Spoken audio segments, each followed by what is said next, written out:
Next time someone asks you to remember somebody in prayer, remember so-and-so. And the favorite term is put them on your prayer list or whatever. But what are we praying about? First of all, who are we praying to? And then what are we praying about? To pray, thy will be done on earth, even as it is in heaven, means that whatever God purposes to bring out of this, good, bad, or ugly, from my perspective, give me grace to bow. Thy kingdom come.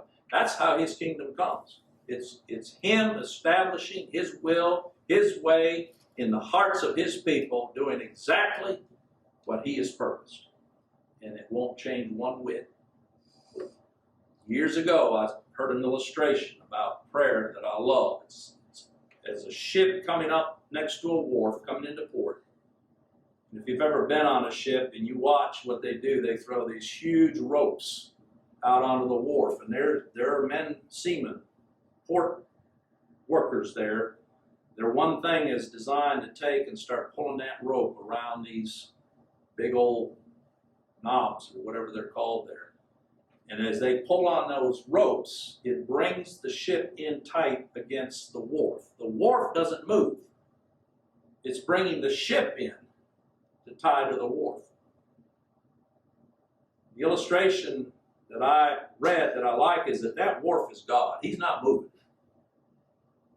The ship is what we are. We're on this sea, being directed by the Lord himself, but the rope that's tossed, that's that prayer that as we address it to God.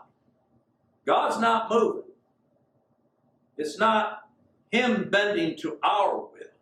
Even as we sang, I don't know if you noticed the words in our call to worship, but it's him bringing us to bow to his will. And so, while a lot of people are concerned about what follows in this prayer, they haven't even passed muster on the first part as to who God is and how it is we're going to address him. And I dare say that any prayer otherwise is not prayer, no matter what you call it. We don't come to bend God's will to our will. He draws us into conformity with his will. Hallowed be thy name, thy kingdom come, thy will be done on earth even as it is in heaven. Or here as it's put, as in heaven, so in earth. I like that. The emphasis on whatever he's willed there, so be it in earth. We have the comfort of knowing. We may not know a second from now what his will is. But we know, looking back, that everything that has taken place in our lives, every detail, every thought has been purposed and accomplished and directed by God himself. Else it would not have taken place.